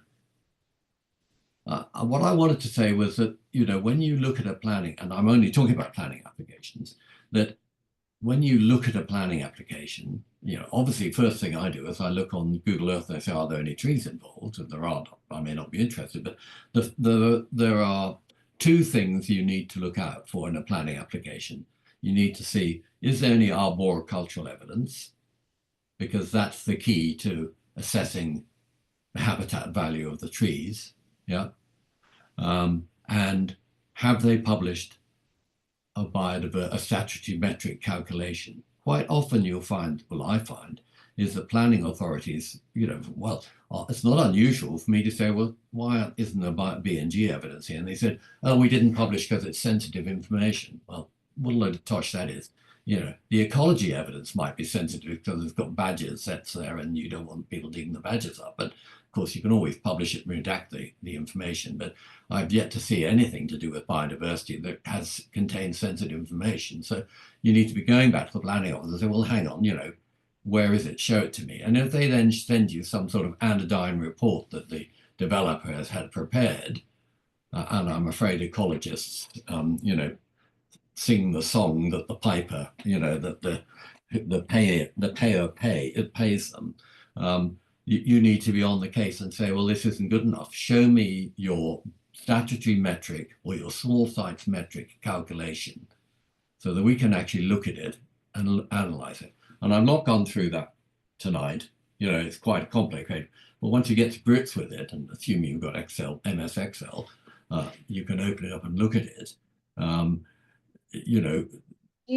Mark, could I just ask, sorry, so do you tend to not go on the report what they're saying? Like, you look at Google Earth, do you sometimes find they omit trees on site? Like all the time. Right, yeah, okay. All the time. As I said, they either pretend there are no trees or they pretend there's some sort of other habitat, scrub. Right, okay. Or, they say, oh, it's woodland. And you say, well, it's clearly not woodland. So, I wouldn't take anything on face value for that. One of the key reports is the arboricultural impact assessment, because that'll have a survey of every tree on site, and it'll give all the necessary, the key metrics for that tree, how tall it is, what species it is. Species is important for assessing condition, because one of the criteria for condition assessment is whether or not the trees are native, or 70% of the trees, at least 70% of the trees on the site are natives, because if they are, that's a tick. Yeah. And so our reports ought to identify, there's no use just saying it's an oak, because it's got to be a native oak, Quercus robur. So, a red oak isn't a native, and there are a whole lot of trees that are not native. So you need to be saying, oak isn't good enough, and the BS 5837 says you have to give species as well. So that's important. It'll then give all the dimensions. It'll give the stem diameter, the height of the tree, the cardinal point radii, the canopy, when the first branch, it's a rich source of information. What I do, and I get it if it allows me to, and it's not too big, is I use for a small fee, I convert the PDF, which is always published as a PDF, into an Excel spreadsheet, and I extract that in. I put it into a spreadsheet I develop, which I'm more than happy to share with anybody. You plug it in, and it does the calculations for you once you've sort of hooked everything together, and it'll tell you what the biodiversity, the habitat area of those trees is. So that's a key piece of information. As I said, it's useful to get familiar with UKHAB. That's a ukhab.org, I think is. You'll find it on the website. Work your way through it. You can download the habitat definitions, and then you can look them up as you go. Sorry, Lucy. Yes. Yeah, can I ask a question about this notion of native? Which I often find quite disturbing. It's in that, obviously, it's not like a London plane is not native. I mean, we have a whole lot of trees, aren't we? So this way in which they say native has a much greater value, would you, proportionally, how much greater? And what do you buy into that argument? What do you feel about that whole argument? Well, there's a very narrow, relatively short list of what are defined as natives. I think they were naturally here at the end of the Ice Age 10,000 years ago. Archetypes, I think they're called. For instance, so a sycamore is not a native, even though it's probably been here for a very, very long time, but it's considered as naturalized, so it's within the list. But for instance, a horse chestnut, which the Romans introduced, is not a native. So there's a very narrow list, which again has been published, and I've got a copy of if anyone wants it. But the nativeness of a tree only goes towards its condition. It's not given any other greater credit than going towards the 6 criteria, which if you look on the website, I've listed for there, towards the condition, whether the condition is low, medium or high. Yeah.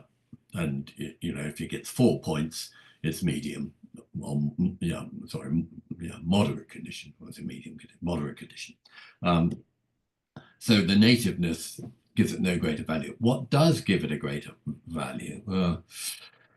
Well, we haven't talked about irreplaceable habitat. Veteran trees and ancient trees are irreplaceable habitats, and you cannot use,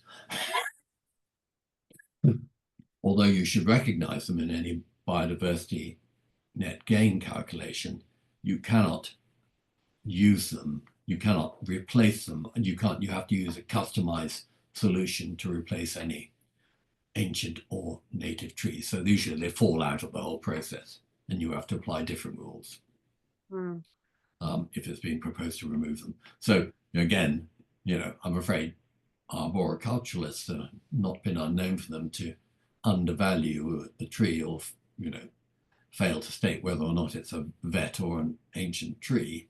There may be professional consequences for that, but we have to live with that. And because it's a question of judgment, it can be very, ancient trees are probably fairly obvious. But veteran trees can be much harder. You know, do they have veteran features? Yeah, greater than the standard side. It's quite difficult. Can be quite hard. Sometimes we're arguing to save trees, or we're trying to say they're veteran, and they're saying, well, they're not veteran, and we're saying, well, they have the characteristics of a veteran tree, you know. So the definition is a little bit grey and amorphous. I was just going to bring in Christine here, actually. You've had your hand up for ages, sorry. Well, it was a couple of questions. So there's 2 specific ones. One is there's a place in Sheffield, and it's at the end of the road, between the road and the river, and it's privately owned, and someone has felled everything, which they don't need any permission to do. However, they've said, well, we're going to turn this into a car park. Now we know they haven't got planning permission for that, but they're trying to avoid BNG and planning permission. How little prep do they need to do to the ground before you can say, well, actually it needs planning permission? Like if they put tarmac down, then you could say they needed planning permission. But if they just leave it as bare earth and people are parking on it, are they escaping?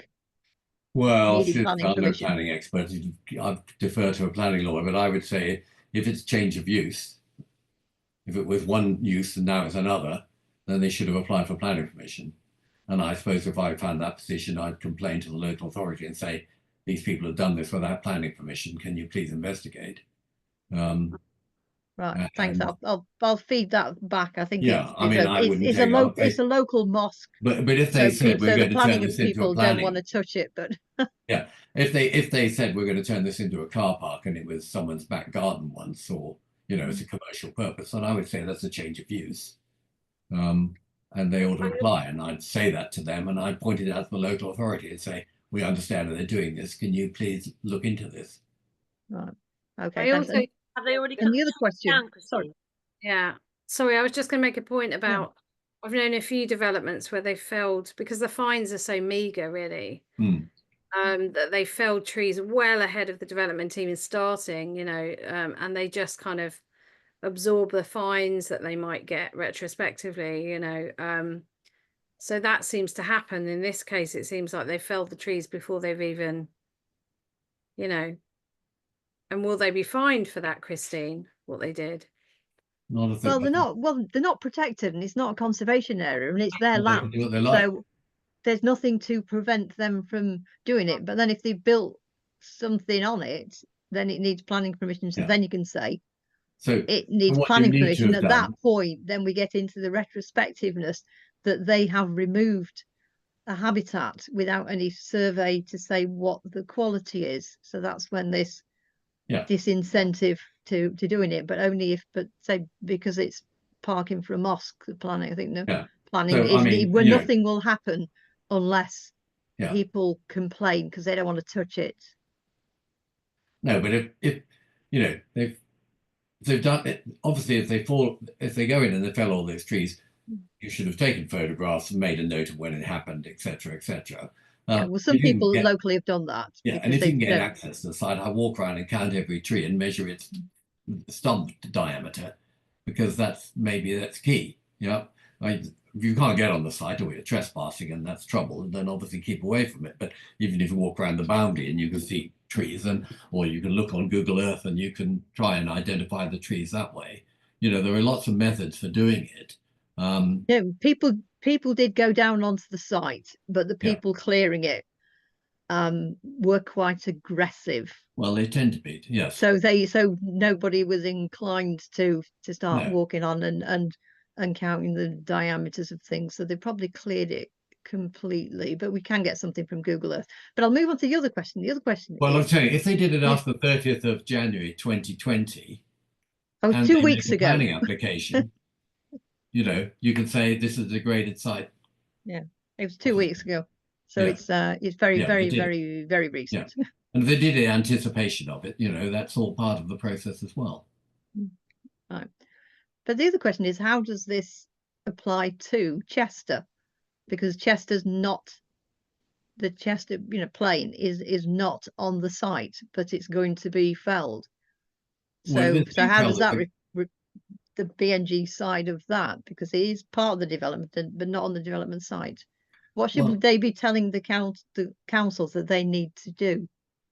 If they're felling the tree to facilitate the development, then it's not unusual for developers, when they draw the red line boundary, to include those areas outside their ownership, which are required to develop the site. So quite often you see planning applications where it ducks into the highway and ducks back again because they've got to change the sight lines and etc. So if there was a tree there, that's within the red line area. And even if it wasn't, I'd be saying this was felled to facilitate the development. You need to take it into account, and insisting that they included it in their calculation. Yeah. Just a quick question. So in the case of Chester, some of the canopy is overhanging the development. So I think it's fairly sort of open and shut that it would be part of the development. Not necessarily, but you know, any AIA, if you look at the BS 5837, you'll see it says any tree impacted by the development. So it doesn't mean you have to be on the development site. They should have surveyed all the trees that are potentially impacted, where the root protection area, for instance. Oh yeah, I mean, yeah, sorry, no, I agree with you there. The RPA would be within the development area. Yeah. And so I'd be arguing to say, if you're planning to fell this tree, you must take it into account in your BNG calculation. Yeah. Just going to bring in. Sorry for interfering. I can't get the little hand thingy. I can't find it. No, they're using it as a separate issue, that the tree was to be removed due to health and safety reasons before the actual application was put in. So it's irrelevant. I'd still argue for it. Yeah. I still say, you know, I think I saw that conversation somewhere that maybe there's a very interesting thread on Facebook for the BNG. Anyone follows that, it's very interesting. You have a lot of ecologists and people writing lots of very interesting questions and issues such as this. You know, if it was genuinely for health and safety reasons, and it's on the site, I would still throw it into the mix and see what is said about that, you know. But, you know, if the tree was felled for proper reasons, they should have applied to fell it for health and safety reasons. And I think that tree was health and safe because it was on private land, but the risk was to the public passing by on the highway. That's what I'm thinking. No, it is actually a street tree, but what it's done is it's taken over the path so that the public can't go backwards and forwards. But they can walk, but if you're disabled, if you've got a wheelchair or buggy or anything like that, it was an issue to get over the routes. But they were basically stating that when it was actually a building, that people were walking over the property of the building, but now that the building's been demolished, they put up the barriers and the barricading. It's now giving it a smaller path. So they're saying, well, under health and safety issues, that tree is dangerous, so therefore it has to go. But the argument is, this has been like it for 4 years. So how can that be a health and safety issue? Surely that tree should have went 4 years ago. Yeah, I don't think it falls within the development requirements. Yeah, but if you look, it's a separate issue. You can argue this isn't health and safety. This is, you know, quite often that's why they did in Sheffield, wasn't it? They cut all the trees down because they said they disturbed the footpath and the highway and ruined the curb, and we want to cut them all down. And you know, they tried to argue it was health and safety or whatever, but it's a spurious argument. You know, it's not creating an imminent risk to passers-by and it might fall on their head and kill them. It's just because it's inconvenient. You know, because which is the issue, is the fact that if that is the case, that it's health and safety, why is it being left there for people to trip over for those 4 years? And also, why is it also included that the developer is paying to have it removed? So that's why they've left it, because the developer's paying for it. I suppose I'd be saying it's a spurious reason, because the true reason for it being removed is because of the inconvenience to the developer, and therefore they should, if they're going to, if it's them who is removing it, they should replace it under BNG. And I would say, like, the architects put out this weird message saying, oh, the tree has value, but we're going to plant things that are more inclusive. Like, yeah, they always say that. The tree was somehow, you know, it's not inclusive enough. It's a magnificent, you know, beautiful plane tree. I don't know why they're not legally obliged to include, you know, to retain these trees in their development plans. But if the weight of the evidence of the reason is being removed for the purposes of the development, and the health and safety argument is just a spurious argument, and that's doesn't the architect isn't saying it's dangerous. He's just saying it's not as pretty as the one I'm going to plant in its place. That's not good enough, and I would be vigorously arguing that no, you must include it in part of your plan. Yeah, and I think just say, you know, this health and safety is a spurious argument. Yeah. You know, the risk is that the local authority doesn't agree with you, and they say, oh no, of course it is, because it's our tree and we decided to remove it because it's a threat. If the council decided to cut down every tree that was making the pavement a bit bumpy, there wouldn't be many left. No trees. Yeah, half the trees down my street would all be gone because, you know. There's one in Plymouth. It's like a roller coaster, like going down the. But it's beautiful. Like the that's what the council want. They want rid of all the mature trees. That's what they're saying. They're saying that they've outgrown the space, so they have to go. But they're not understanding that with the climate change, these saplings they're replacing them with, they're not coping. They're getting root bound, the compacted soil. They've got more disease coming in. They're not going to survive. Yeah, well, that's a whole other issue. I mean, who authored the BNG? Who came up with the BNG kind of like idea? It's been around for a very long time. The first version of biodiversity net gain was, I think, it dates back to 2012, and it's been an evolving issue to try and deal with the crisis of the loss of habitat crisis. So, you know, it's what I said earlier, that we may not like it, and we may not think it's a complete, you know, panacea, but it's all we've got, and it's now got statutory force, and you know, we can all sort of go in a huff, but that doesn't really, you know, if we can use it, then we should use it to our advantage and fight every corner we can to say you hear your rules. You made these stupid rules. You damn well apply them now. Thank you.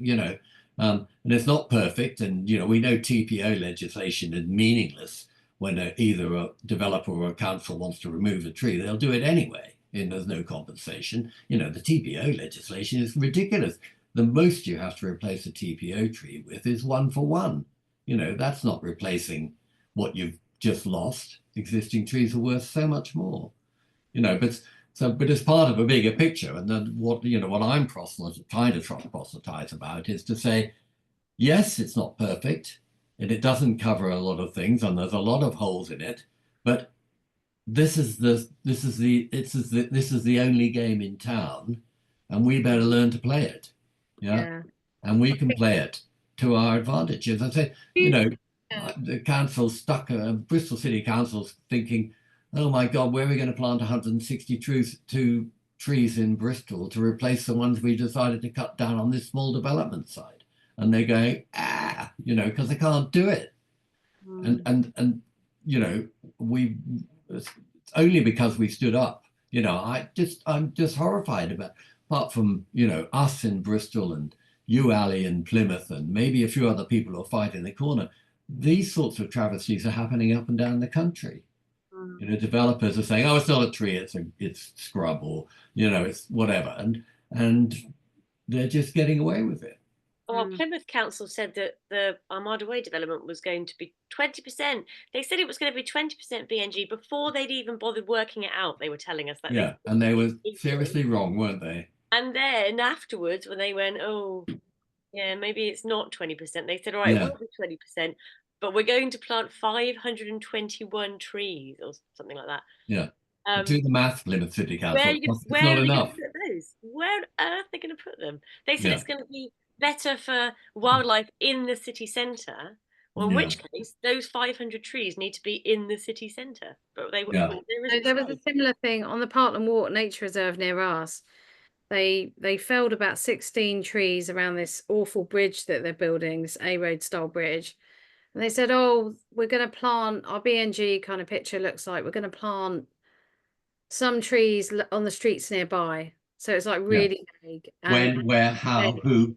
Where, what species, which species, how big are they going to be? Going to water them and keep them alive. The same thing with McDonald's. So McDonald's, I mean, it's private land, I suppose, but they felled 12 really lovely lime trees in front of their hideous building, and then they've put them right in the middle. So they've planted like 6 or 7 tiny little piddly, fruit variety kind of lollipop style trees that in a really highly trafficky area, and they've planted them really in the middle of the pavement. So it's really difficult for people with prams or in wheelchairs to kind of get through.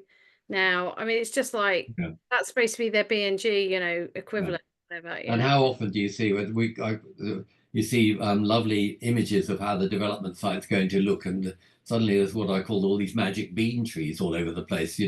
They're fully developed, they're 30 feet high and got enormous canopy. You think they'll never ever achieve that. And Amelanchier and other little small trees, and unfortunately local authorities are doing. But that's a different issue. I'm just talking about biodiversity gain. So whether we like it or not, it's the only game in town, and we've got to learn to play it. It would be useful, Mark, to go through just to kind of using the kind of calculator and the Excel sheet. When you I mean, to take us through how you do it, and then take 1 or 2 trees and then show us how you see how it works. Do a kind of dry run of a hypothetical tree, because it's so useful. Really, really useful. All those little bits on your that calculator thing you've done, which is brilliant. Yeah. Well, I think you can use that very easily. You can say, well, this tree is this size. How many? Bang, bang, bang, and it's there instantly. And you can do it with a whole group of trees. As I say, I use a separate spreadsheet I've developed, which then uses the logic and carries it through. How many trees? How many successful cases have you? Don't be silly. No. How many successful cases? That's a very good question. Are they listening to you, the council? Because often... Well, I was rather flattered, because on the Bristol Zoo Gardens thing, that we did an FOI and asked them to disclose certain information. One of the documents said was one of the developers saying to somebody else, to them, I think it was actually the planner saying to the developer, you've got to really mind your P's and Q's there, because Bristol Tree Forum will be go through it with forensic detail. And I thought, yes, we certainly will, thank you. You know, because I've just done a 15-page response to this local epic planning campus in North Somerset, where they're saying, oh, we're going to plant these trees. And when you just do the math and you think, no, it doesn't work out, and you've ignored 500 and nearly 600 trees, you know, how did you manage to do that? And I actually played their biodiversity gain calculation against their AIA calculation, saying it doesn't add up, you know, here, and here.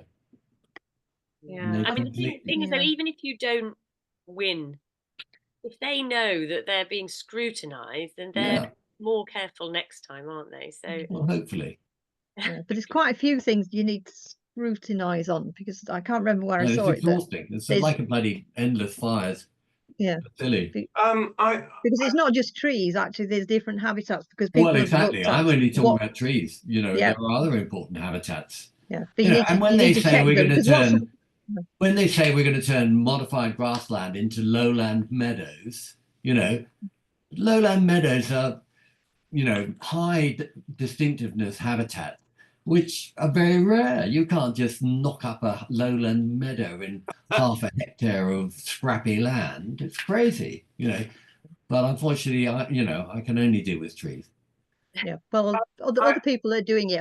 What I'm saying is I can't remember where I saw it, but there were these things where people were checking and finding, they were saying, oh, we're going to put Swift boxes in, and then when they've checked them, they put the boxes in upside down. Yeah. And they're going to create some bit of a wildflower meadow. When looking at it, it's a bit of a lawn. And so there's other things. And I mean, I've got a thing where they felled about 45 trees, and they were pretty much third category A, third was B, third was C. And they've obviously, now I understand, they must have classified it as a woodland, because they're going to completely fill that site. There's no possibility of doing very much apart from planting a few trees around the car park, and even them I've had to go back to them and say none of these are going to take, you know, all your species are wrong. So what they were doing is they've agreed with the council to improve some of the woodland habitats. Yeah, it's months since they felled the trees, and the council has only just done the baseline surveys. Yeah, what's the good of Swift boxes? What's the good of Swift boxes and bat boxes? Sorry, I was going to say, what's the good of Swift boxes and bat boxes if you've destroyed the habitat that those creatures forage off? Anyway, Vasily, you were going to say something. Well, just I suppose a very brief comment on our local planning authority, and it may be something that you're seeing elsewhere as well. We've essentially got, in my opinion, a hostile local planning authority, hostile to trees and biodiversity and what have you. And the way they deal with the calculations we present them is that they say there's a difference in opinion. And there's a difference in opinion, but we'll go with what the developer has to say. Well, you can't have a difference of opinion about facts and calculations. And I think our problem in Bristol is that we really need someone who is in a position of authority, who actually understands what's going on and is prepared to fight the corner for biodiversity. And at the moment, we just don't have it in Bristol. Maybe we will in the future, but at the moment, it's really very hard, even if you present the calculations, get them right and what have you, to have any influence. And I just wonder if that's the same elsewhere. Well, similar, not that similar, because we didn't present a really deep or mathematical you know, some, like, you know, in the way you have, you're quite forensic and scientific, but so there's a tree that was felled in a park near me, a lovely willow tree, and for a tennis court basically, and they were lying about it, but it was the best tree in the park, quite old, And so we presented. So I got 2 ARBs, including Jeff, who I think's not here anymore. He's more a surveyor, and then I got another ARB who happened to be down here, Russell Horsey, who I know has some history in Bristol. But anyway, they both looked at the tree and they both said that tree didn't need to be felled. It's fine. It could have been trimmed, or a branch could have been trimmed, or whatever. And so when I presented this to this kind of, these little reports to the council, they said, well, that's your expert, that's your opinion, but we have our own experts and our own opinion. So we're going to go with our tree officer's opinion, not yours. So it's that. So you try and do the faithful thing, and you try and do due diligence to the process, and you try and seem a bit, like you're getting professional advice, but they still end up, And when the push comes to shove, they say it's all the question of the planning weight, and we give more weight to housing than we do to environment and Bob's your uncle, So it's, as I say, it's not a panacea. And we will have to see how it falls out. It's early days yet. But I hope that sort of helped everybody. Sorry. No, it was absolutely brilliant, Mark. Thank you so much. I just wanted to say to Ali that we've got our theme of the public duty to consult for our next meeting. So if people can sort of put their heads together who might be quite good to speak or just feed into that guidance. I know at the moment there was a discrepancy between whether it's actually,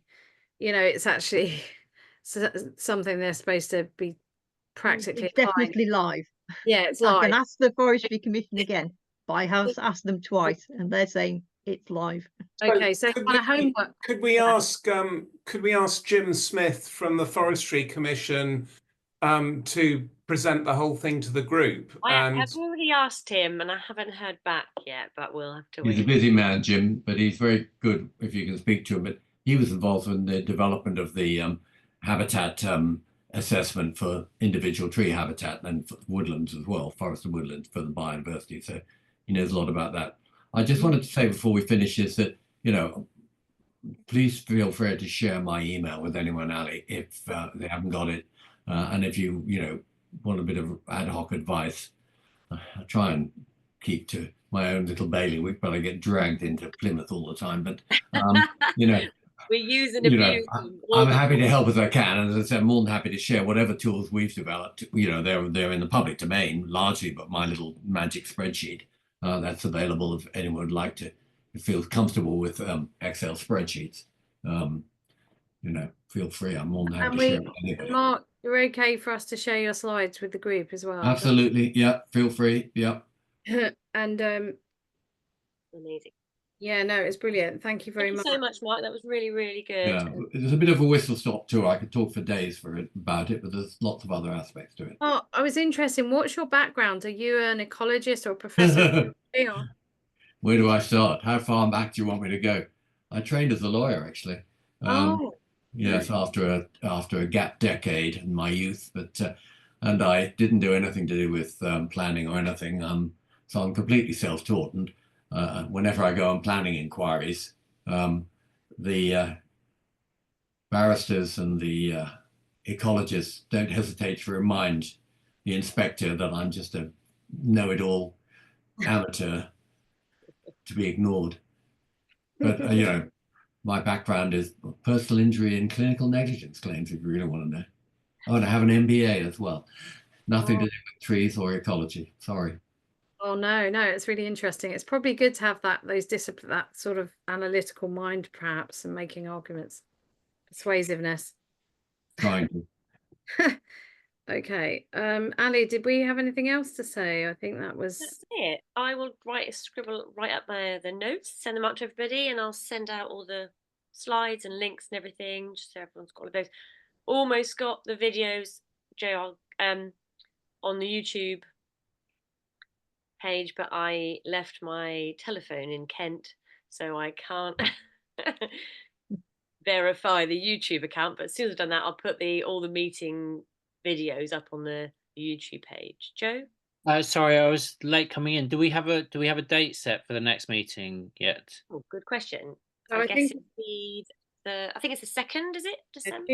Tuesday, the 2nd of December. Okay. Yeah, that's fine. And yeah. Thank you. Great. Okay, thank you everyone. Thanks everyone. See See you soon. Bye bye.